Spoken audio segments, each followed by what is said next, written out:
All right, welcome everyone to our final session for the day. And this is session 4, Producing for Wholesale. Again, I'm Abby Peters. I'm the Managing Director for the Pennsylvania Wild Center. And within my role, I manage a couple of different programs, one of which is the Wilds Cooperative of Pennsylvania, which we have mentioned, and also the Pennsylvania Wilds Conservation Shop. So we'll talk a little bit more about those in a minute. So in general, we wanted to be able to have a session that talked about wholesaling because to see if it made sense for the producers and members within the Wilds Cooperative. So for some of our makers, it makes total sense. They have the resources, they have the capability for scaling their business and can kind of find the right niche for where they would fit. For other artists, maybe they're fine artists working in painting or some other mediums, wholesaling might just not be the right fit for them, and that's okay. We have lots of different opportunities of ways that we work with our members, and so we wanted to be able to gear this session towards the people that are either already starting to wholesale or looking to get into it, so we could help kind of, provide some experiences and best practices around it with current members of the Wilds Cooperative that have been able to successfully wholesale their businesses. So I wanted to talk. Oh, I went ahead of myself here. So I wanted to talk about some of the current opportunities that the Pennsylvania Wild Center has that are geared around wholesale opportunities. So we have a licensing program in which you can license the Pennsylvania Wilds brand. You can use it in 2 different ways. You can use it as a non-saleable application in which you would use the logo to help promote your event maybe through, or your product through on your website, to be able to say at the bottom that it's proudly made in the Pennsylvania Wilds, if you put it on your business card, in ways that you're using it to help promote your business, but you're not directly selling a product through using the logo.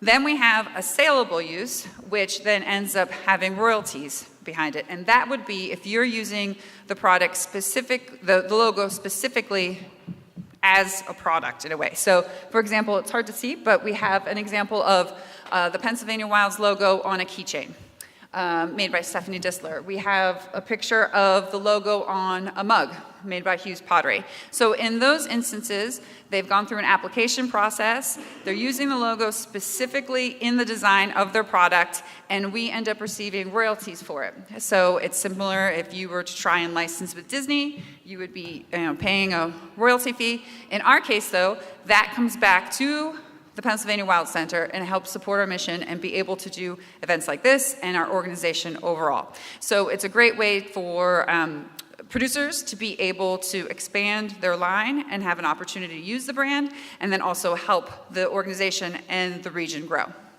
So that's one opportunity we have. We also have selling at the Pennsylvania Wilds Conservation Shop. Right now we have one shop that is staffed and located at the Kinzoo Bridge Visitor Center. Since opening in August of 2016, we've done more than $250,000 in sales in a 200 square foot location. And that's basically based on being open about 6 months per year. So we see a lot of foot traffic there. We see a ton of visitors come through. They get really, really excited about buying products that are made locally. And that's an opportunity for selling. In order to be sold through our conservation shop, you need to be a member of the Wilds Cooperative at the professional level. And so those are the 2 of the main opportunities we have right now. Opportunities in development. We do right now have shopthepawilds.com, so we are able to sell the inventory that's in our conservation shop also online, so visitors are doing that. We haven't done any marketing around it or pushed that as a true commerce platform yet, but we are starting to gear that up so that it's more of a selling platform, and our goal is to be able to make it actually have a marketplace component similar to Etsy so that we can have producers drop shipping and selling straight from the site without us carrying the inventory. We would do this on a commission base. It would allow the producers to have more flexibility in what they're selling and then give them a marketplace as we gear up our PAWilds.com and our regional marketing shopthepawilds.com is going to be tied very closely to that, so that we're going to help be able to drive foot traffic. So that's another opportunity that we're working on. And we're also working on a school fundraiser program in which we would be working with schools so that they would do their fundraising with products made in the Pennsylvania wilds. So instead of selling Little Caesars pizza kits for $25, they could be selling the products that are made by our makers. And then we're also looking into having a presence at the PA Farm Show as an opportunity for us to kind of have a branded PA Wilds made in area within the show, and that's something that's in development. Current tools and resources. Right now, you can go to wildscopa.org, and you would be able to search our member directories. So you would be able to find who our current makers are based on their medium, their location. This also includes our retail locations, our host sites, our different types of members. It has a really amazing search function. So even if you don't get specifically to the directory, if you type in photography, all of a sudden you will find all of our photographers listed. So it's a great resource to find and connect with other members and resources that are already currently available. We also have the Buyer's Guide, which is, as I mentioned earlier today, is a resource to be able to connect makers and retailers. So that's available online. And then we also do a buyer's market in the spring of each year, where we provide an opportunity for producers to be able to show their goods and connect them with different retailers to be able to have, a more of a PA Wilds focused trade show. And all of these, again, are listed on the resource page that's in your program. So we also provide branding and marketing opportunities. So we have, for our members, we have a full toolkit that has our digital logo so that they can apply it in different ways to the products that they're using. We also connect businesses, and we work to promote them through our social media streams. We have Stephanie Disler is actually our dedicated social media extraordinaire, and so she helps to be able to push out what the work is that our members are doing. So make sure that you're hashtagging PA Wilds Made and PA Wilds so that she's able to see those and help promote them. And also we have stamps and other branding assets that can help market. And as we develop pawilds.com further and further, our directories on that website to tell people where to go, what to do, those are all members of the Wilds Cooperative. So we're working on these different types of branding and marketing efforts. So that gives you just kind of a very quick view at the different types of opportunities that we have within the Wilds Cooperative. So we're gonna now get to our lovely group of panelists here. So I would like to just start by going down the line and just telling your name, your business, where you're located, and how long you've been in business. Good afternoon. My name is Carl Fisher. I'm the owner of Alabaster Coffee Roaster and Tea Company. We are here in the city. We're over 400 Pine Street, corner of Pine and 4th downtown. We are open until 7 o'clock tonight. Love for you to come see us. We started in August of 2010, so we're about 7.5 years old. We did begin as a coffee bar. Always the business plan was to roast as well. I was a hobby roaster before getting into the industry. And we had our roaster on site about 6 months later, so I'd say about a year in. We were roasting for all of our coffee use on site and selling our own retail. And then probably about another year later, so about 2 years into our business, we began a wholesale program as well. That wholesale program now really has grown to about between 35 and 40% probably of our gross business.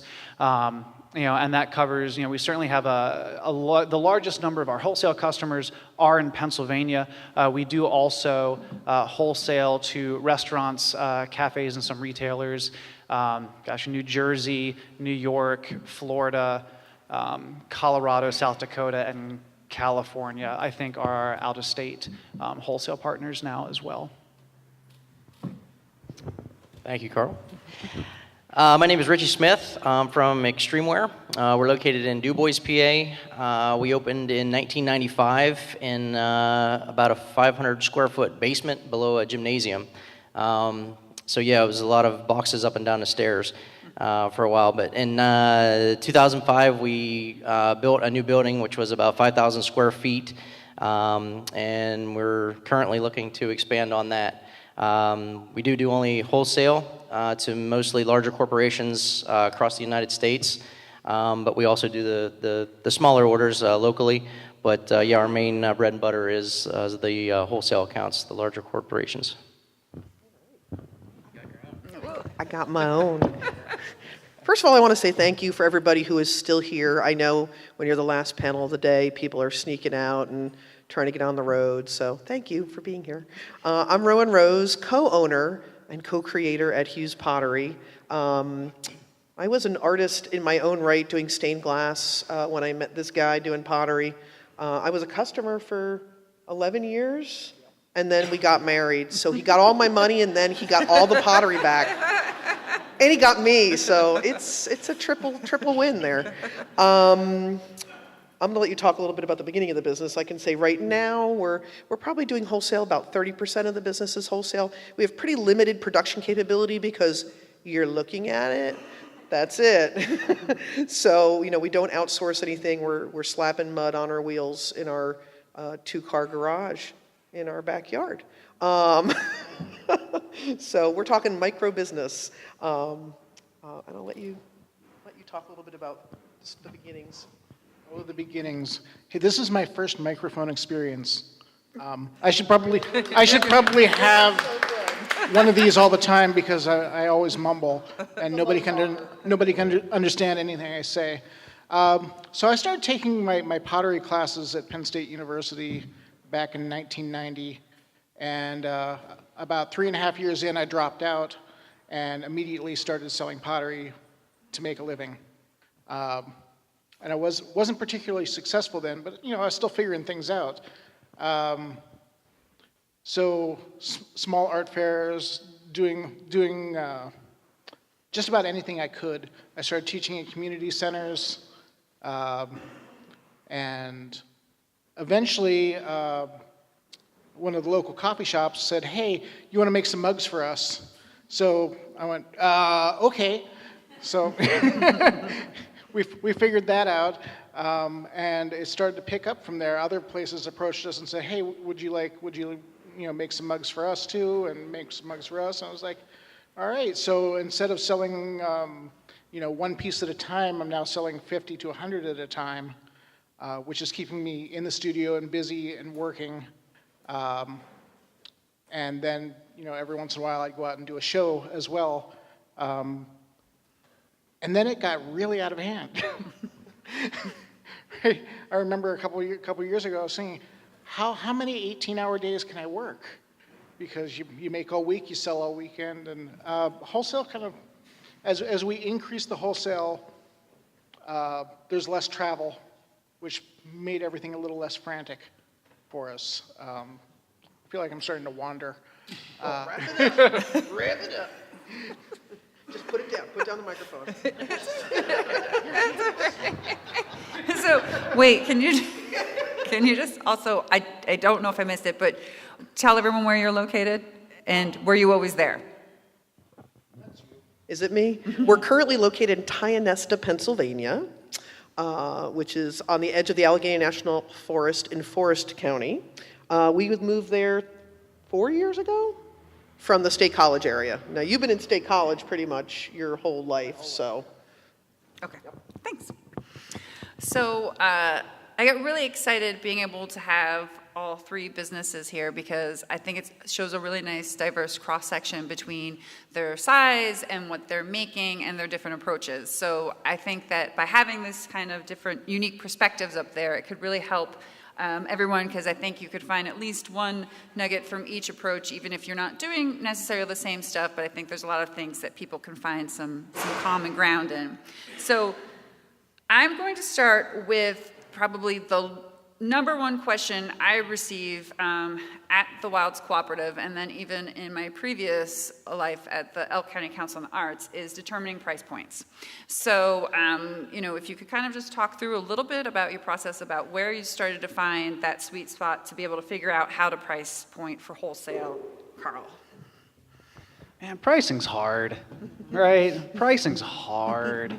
I really think there are kind of two ends to the spectrum, and there's validity to both. We can look at pricing our products at what is the most accessible, perhaps, I think would be a good way to put that.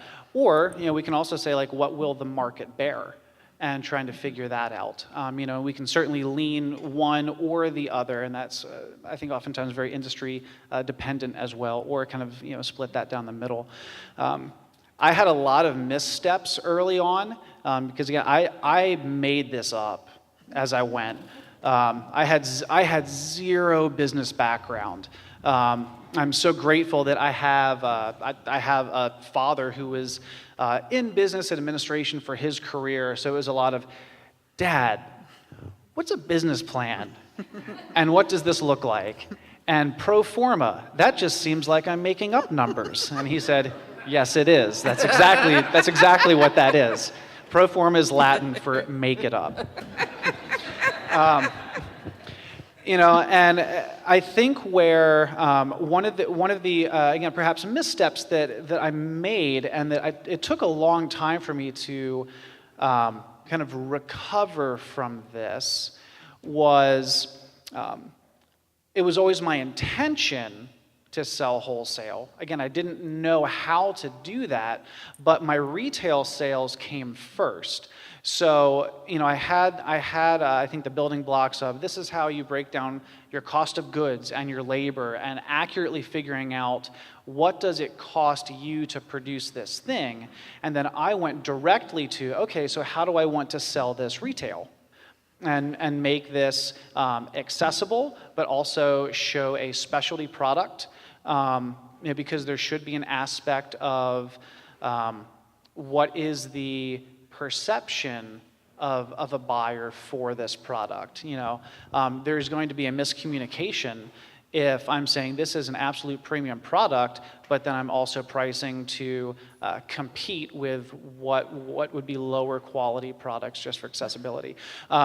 So once we really started wholesaling, I realized I did not leave a whole lot of middle ground in there.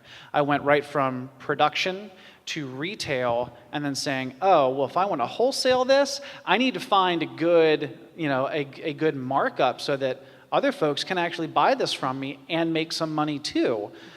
But where I'm at, that now cuts me out, And so for us, that was a process.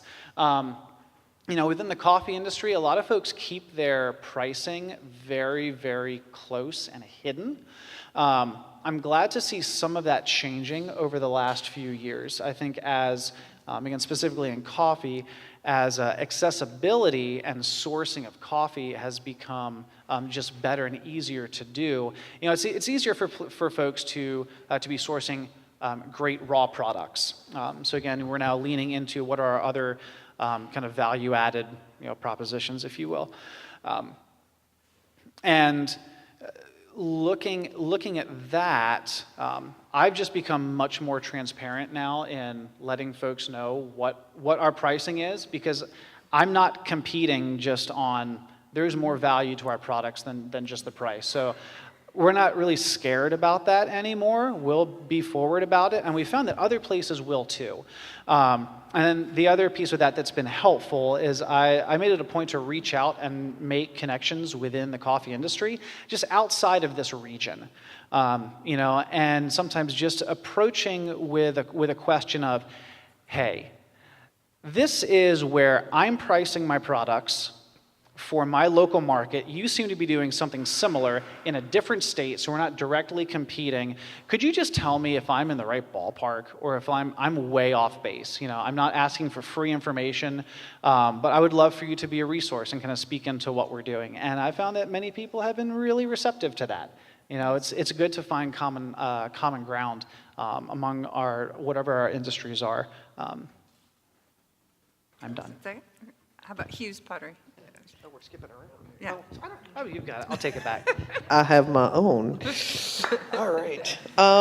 It's funny to hear you talk about, going from deciding to do wholesale and then jumping into retail. I feel like we did it, can I say ass backwards? But we really did. We did retail, I mean, really low retail. Like, I'm out of school and if I can make $10 a mug, woo! To, I think, people wanting mugs. Like, we would like 10, 20 mugs for our coffee shop and not really giving them a discount, but not really understanding wholesale price points. And then finally deciding to do wholesale for real and trying to figure out what other people are wholesaling at and, okay, what's our actual cost? And where do we fit? And, and we did actually sit down and, I don't need my note. Yeah, you don't We talked about pricing out the price of a mug. So we figured out how long it takes to make a mug, and it's really difficult to do that because it's a 3-week process. We can't just measure it out. Like, how long are you actually touching it, and how much time does it just have to sit there in your studio taking up space while it dries? So we had to figure out clay cost and actual time spent, electricity, all the things that go into it. And I think we got a pretty good idea. And actually, right now, I can't even remember what that is. I can't remember. I just know that at wholesale, we're still making money, and that's kind of the point I would make to people who are going, I can't really wholesale.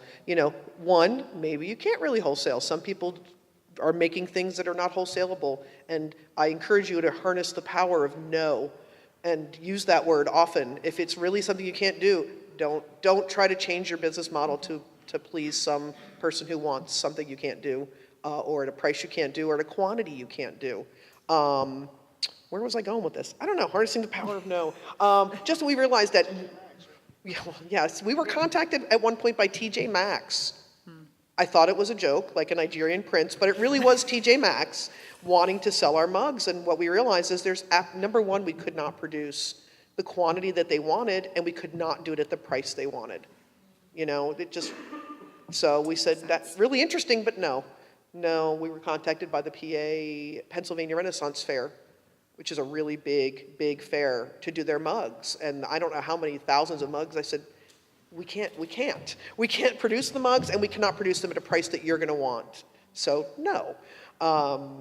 So don't be afraid to say no, but also look at your pricing. If you can't make money at wholesale, you may actually just need to raise your prices. A lot of people we find are retailing at wholesale prices. If you're selling a $12 mug, that's a wholesale price. That is not a retail price for mugs. I'm just saying, in general, that's a wholesale price. And within that, do you also find sometimes part of it was just finding the confidence of saying, that what you are creating requires a certain price point? Do you feel that that's part of the process? You want to talk to that? The one thing we did do, and we still do, is we sell more mugs than anything else. I don't know how many mugs. I don't want to think about it.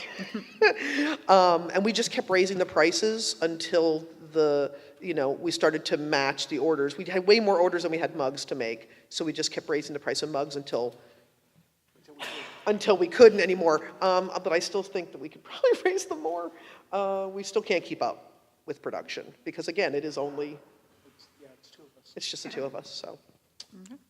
And then, Richie, I know your model's a little bit different, but if you just kind of talk about your Right. process. Yeah, but I think we all run into the same thing with there's always issues. It's difficult to price. I think we're all selling a lot of different products at different quantities. Obviously, you're going to sell 1,000 shirts cheaper than you're going to sell 12 shirts. But the problem that we ran into in the early days, and being a competitive person, I always want to get that order. I don't know when you're not taking my order. If you're in my backyard and it's a big order, I'm going to do what I can to get it. So it was just, well, if they're selling it for $5, I'm going to be at $4.95. And I look back on that now, and I look at, we landed that 10,000 piece order, and we lost money on every single shirt we printed, but we were super excited because we got the order and the guy next door didn't, and I'm just, it doesn't make any sense, but it's, it's one of those things where I was letting my competitiveness overpower my brain and the power of no, and you're absolutely right about that, and that's what you have to say, because some of our larger customers like to throw their weight around. They'll come at us and say, well, if you don't do it for this price, we're going to go somewhere else. You have to be able to say no. You can't just fold and lose money on it because it takes too long to recover. There's not a lot of markup in anything that we do. It's volume that we're making pennies on each item, and we're trying to just make sure that we're profitable and we're able to get everything in and out the door and still keep it at a high quality. And the thing we found with a lot of those customers, that when they would call us and they would want it cheaper, even if you gave them a great product and it was better than the last place they got them from, the next time they still wanted it cheaper. It didn't matter. So you were never going to be able to, it was never a sustainable customer in the long run anyway, because they were just going to keep wanting it cheaper and cheaper and cheaper.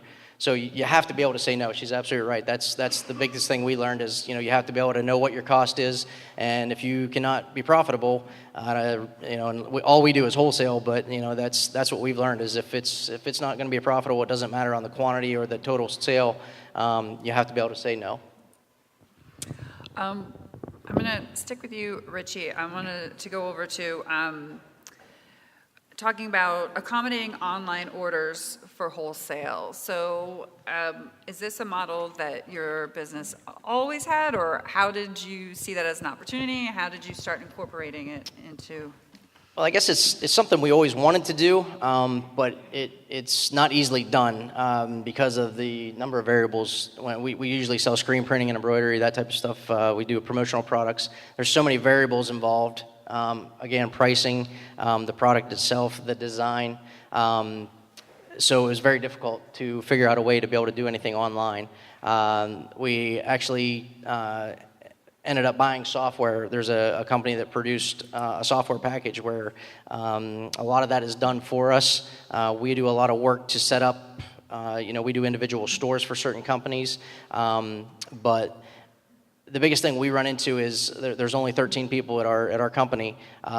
If the phone's ringing and people are sitting at in the showroom, that ties up a lot of our sales staff, and that was a big bottleneck for our business. We couldn't really grow because we just didn't have the room, and we didn't have the people. So doing these online sales, I remember the first night I was sitting at home and I got an email that we got an order, and I'm sitting at home at 7 o'clock at night, and it was like, yes, I didn't have to do anything, so it was huge, and now it's really taken off within the last couple of years to where a lot of our orders, we come in the next morning, and there they are sitting there. So it's been a great transition for us, but again, pricing was another concern there, whereas if a company was placing an order, let's say they were getting 500 shirts, and they wanted to just collect all the sizes from that they would need and then place the order, we would get one check, we would take one order, and there was basically one order in our system because of that. Now that we're doing online, we get basically a credit card for each sale. Everything has to be packaged individually for that person, even though it's still the same print and it's going to the same place. There's a lot more production work involved. So we had to, after a little bit of trial and error and realizing how much longer it took, we had to adjust our pricing to accommodate for some of that. So, but all in all, yeah, it's been great. Like I said, it took the bottleneck away from our sales staff, and it just allows us to generate orders without actually, having to deal with a customer or do a direct sale. Hughes Pottery, do you do online sales? Is it more towards retail or wholesale, or? Okay, we do online retail through Etsy and through our own website. I do a lot of promotion through social media. I have Etsy set up to do wholesale on a few of our pieces, the mugs in particular. Nobody's taken us up on that. Most of it, people call us or send an email asking for a catalog. So I would love for some of them to come in that way. A 50 mug order online when you wake up is a beautiful thing. Carl? Yeah, so we've had, The entrance into online sales is pretty easy. There are a lot of tools there to make it very simple, I think, but as a first step, I do really encourage if online selling, whether retail or wholesale, is something that you're serious about, you have to be serious about it. And we've started really looking at it and treating our online sales portals as another location. You have to give it that attention and that care and that investment if you really want to see something come out of it. And I will say, like, our online presence is really not up to where we would want it to be, largely because of of our staffing toward that right now. So the majority of what comes in retail is through our own website.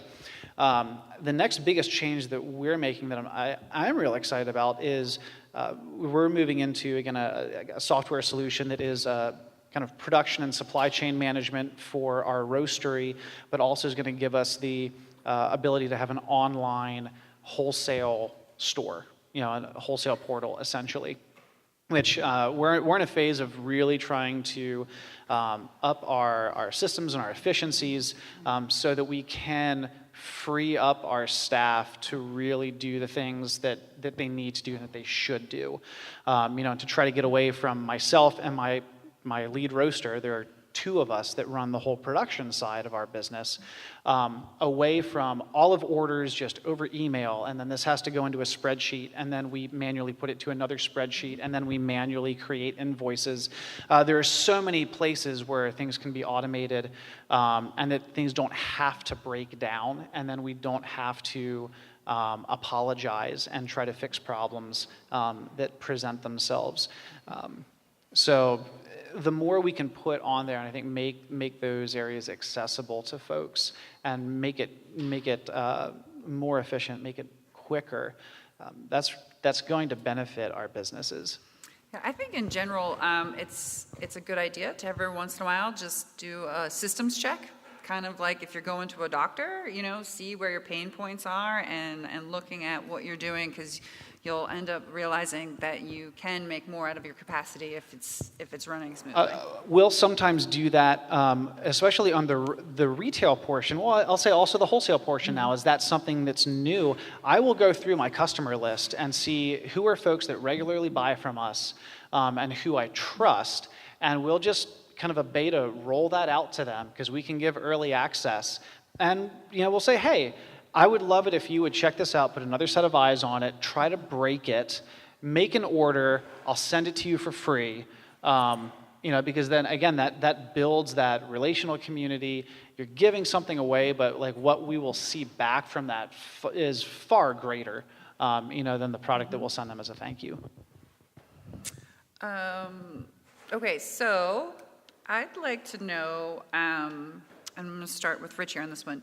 Who is your single largest customer in terms of production, and in landing that account, what kind of issues, good or bad, or sort of things arose from it that maybe you didn't expect that you kind of had to take into account? Yeah, we work with Walmart. They're the largest national account that we have. And what we found is that they can be very demanding. They can call and say, I have to have it at this price.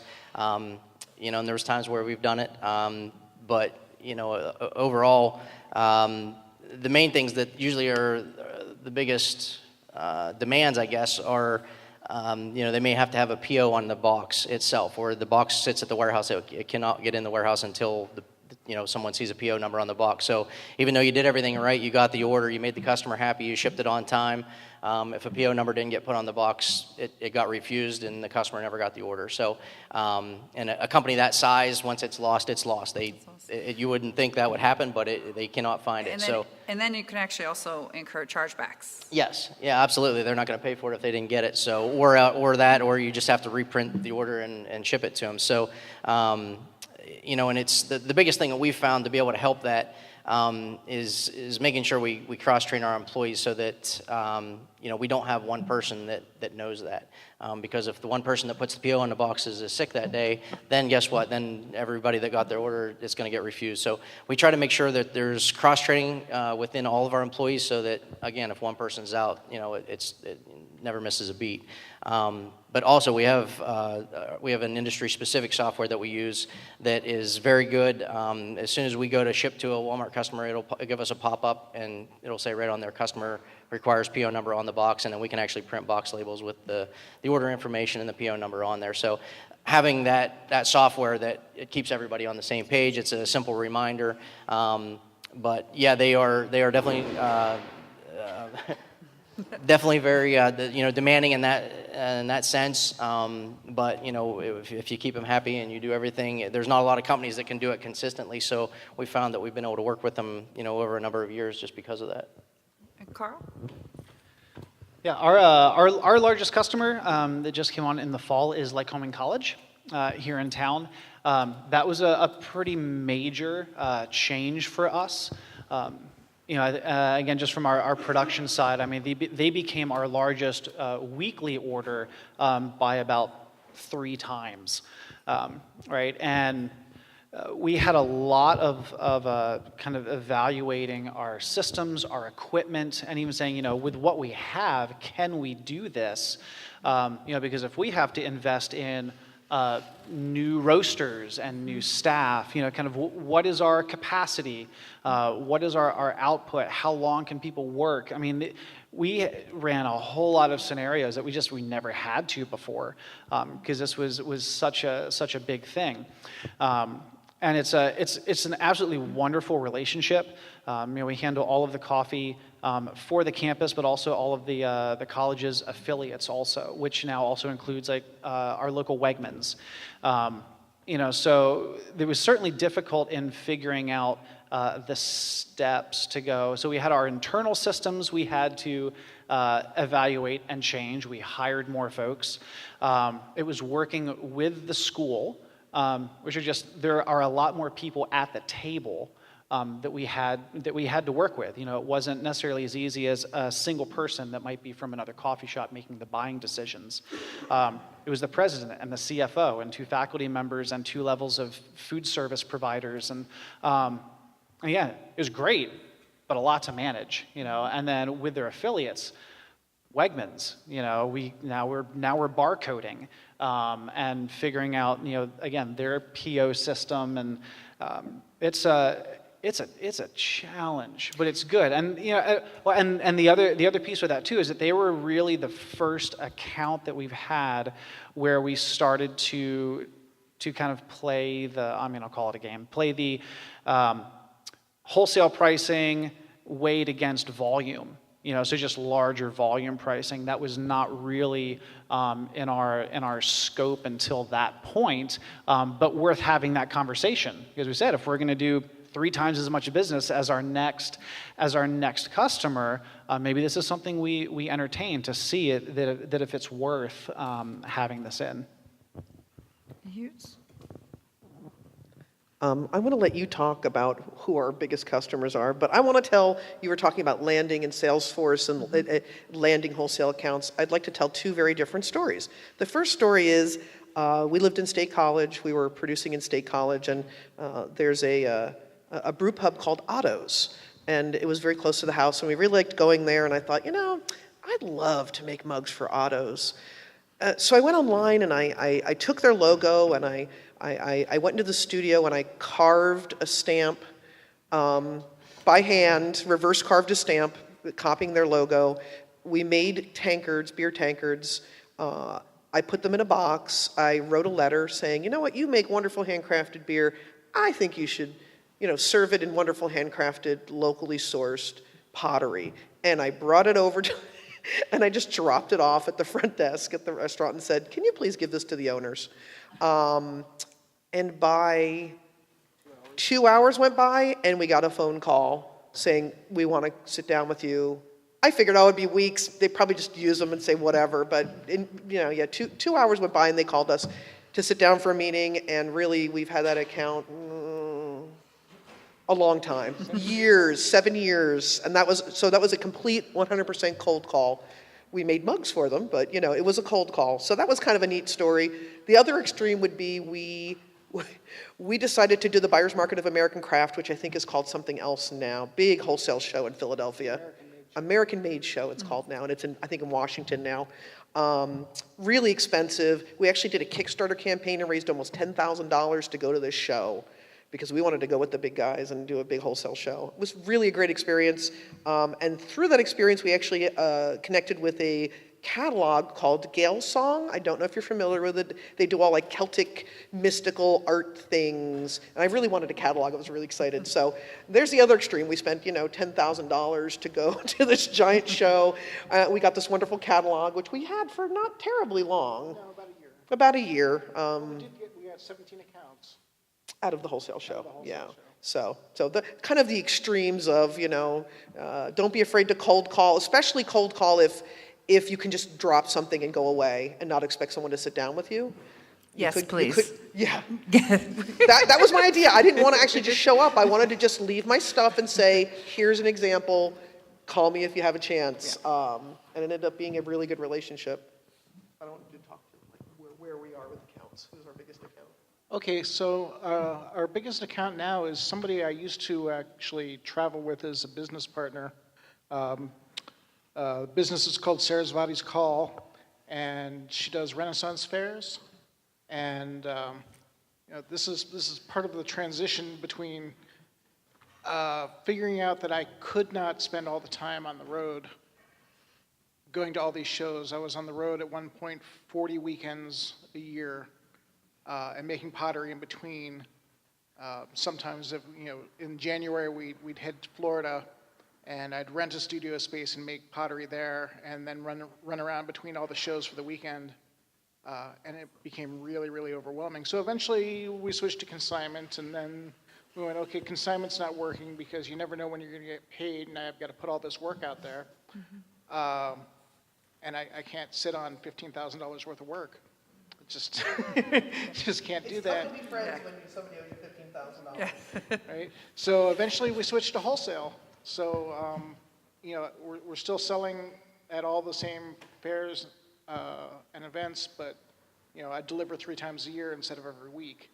And that changed everything for us. And then it's her problem. Yeah, and it's her problem. Hers, And I don't have to worry about my tent blowing down. So one more question, and then I'd like to open it up to the audience for any questions. Really quick, if you could just talk about what you see as being the biggest benefit as being a member of the Wilds Cooperative. You're the one panel in which all of you are members, and so I would love to just hear real quick how it's worked for you. If you, Hughes, look, you guys are ready. Go for it. All right. I would have to say it's the networking. We moved to the Pennsylvania Wilds with the understanding that our little town of Tionesta was not going to be able to support us. The borough has, I think, 500 people in it. So, local sales probably weren't going to be a big thing.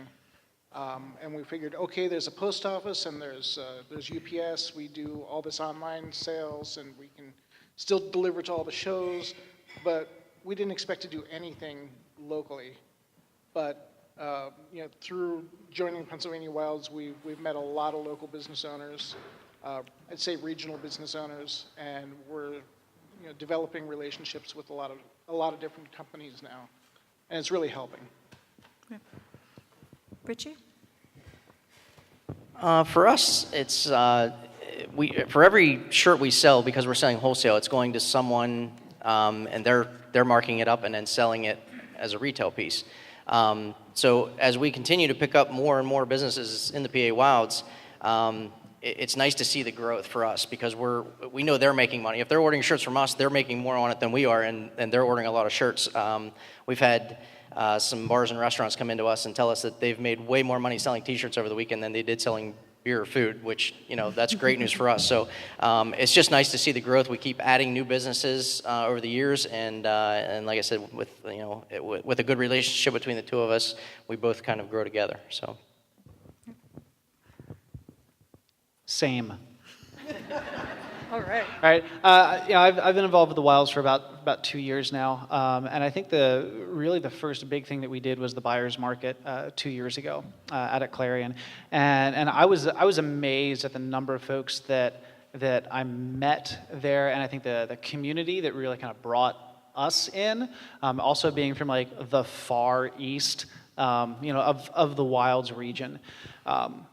And now I think feeling the community, the camaraderie, perhaps, but and that encouragement, knowing that we have a common vision, right? We have a common goal together, and now for us, certainly to feel roots and success in our city, and now being able to bring that to a larger. Just a larger audience and do that together. It's great. Thanks. All right, so do we have any questions from the audience? All right, we've got one right here.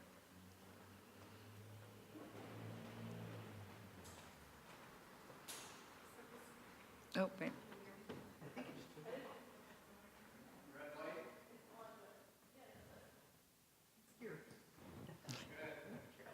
Hello? There you go. That's better. Okay, so this may seem like a dumb question, but when you go when you're selling things retail and you go to wholesale, how do you figure that price? Do you do a percentage of what you're selling retail for your wholesale? Does that make sense? Anyone can answer. Well, the first thing I would say is, you have to look at, generally speaking, I don't know about, because you're kombucha lady, right? Yeah.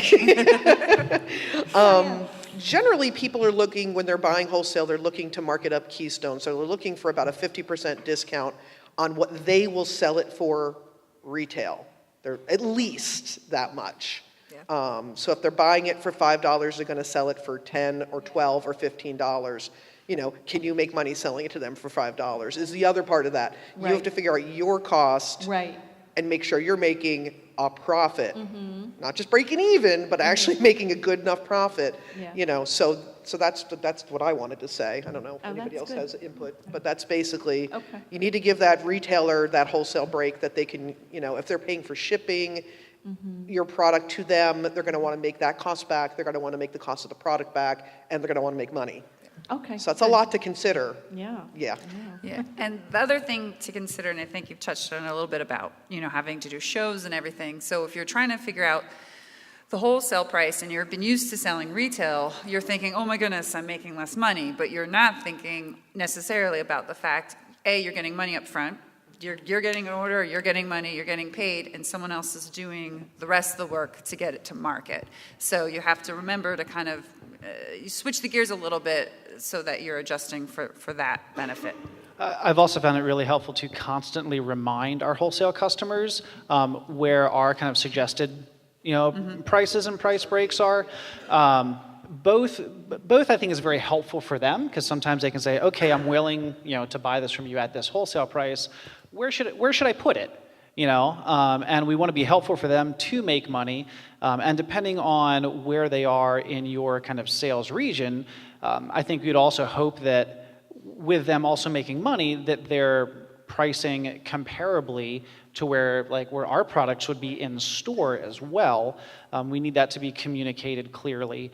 But then also I'd say in our wholesale materials, if we're giving a wholesale price in addition to a retail price, I find that gives a little less kind of sticker shock, almost on premium prices, because they're seeing, oh, this is how much I can make, or this is where I should mark this up, and that clarity and that information helps.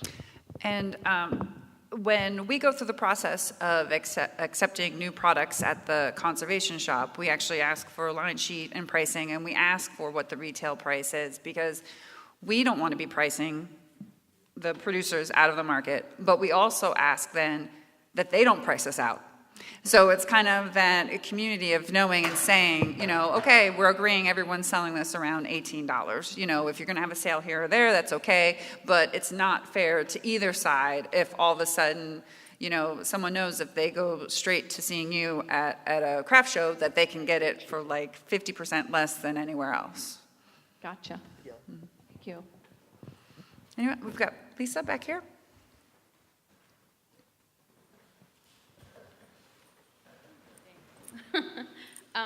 I just had more of like a statement that I kind of came across recently. I haven't really had anything to base, I don't make anything similar to anyone else in this area. And I just recently came across something as similar to my product as I've ever seen in North Carolina. And it kind of made me sick what they were getting for their work versus what I asked for mine. So my question is, if you're going to go into like get your product into a different region and sell it at a higher retail, don't you need to keep that consistent all the way through? Whereas I don't feel that I could get that here, but if I could get my product into the gallery that I was in North Carolina, I think it would sell there. So how do I manage that? How do I deal with that? Because like to put my product in, say, Elk County Council on the Arts, I feel like it's going to be way overpriced. But I like to have my sales there. So how do you handle that? I think that's a tough one because, like you had said, what you don't want to do is undersell your retailer. So if the Flying Fish Gallery in North Carolina is selling your work at $100 a pop, they don't want people to be able to go to you directly and get it for $50. Because they're not going to make the money they need to make. So I feel like, I don't know what the answer is, but you definitely want to keep it consistent. Mm-hmm. The answer might be that maybe that's a thing you do, and you only do it wholesale to the Flying Fish Gallery in North Carolina, and you make something else for here. You know what I'm saying? It may be as simple as that, but it's important not to undersell your wholesale clients. Yeah, what they're selling something similar for is like I'm selling it here wholesale. I was just flabbergasted. Kind of made me sick. So yeah, it's something that then if you are going to have to adjust your pricing here, you would want to do it across the board, but also maybe incrementally. And then again, as Rome was saying, maybe you select something for this market that is a little simpler, that has a little less time and cost into it, so that you can still be producing for both, but to just do one big jump all at one time, you might also alienate a customer base you've already created. Okay. So it would be something that you would definitely want to look and see that you kind of have a strategy for. Okay, thank you. Mm-hmm. So if we don't have any other questions, do we have any other questions? I should ask it that way. All right, so we are at 3:00. So I would like to thank panelists, thank you so much. All of today's panelists and moderators, everyone here.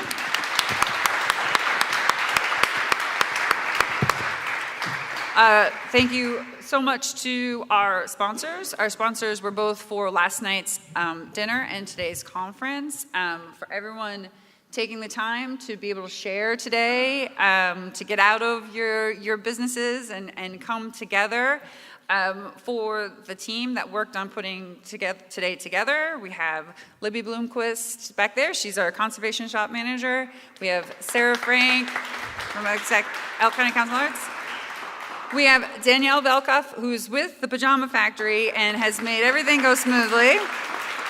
We have Lakeisha Nar, who is our outreach specialist, and if you're on the eastern side, you'll get to see her more.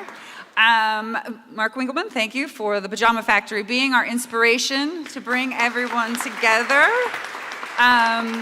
Kristen Marconi also helped to be able to get everything together. So thank you, everyone. And thank you for being business owners in the Pennsylvania Wilds and living and thriving here and making this such a wonderful place. So have a great day and weekend.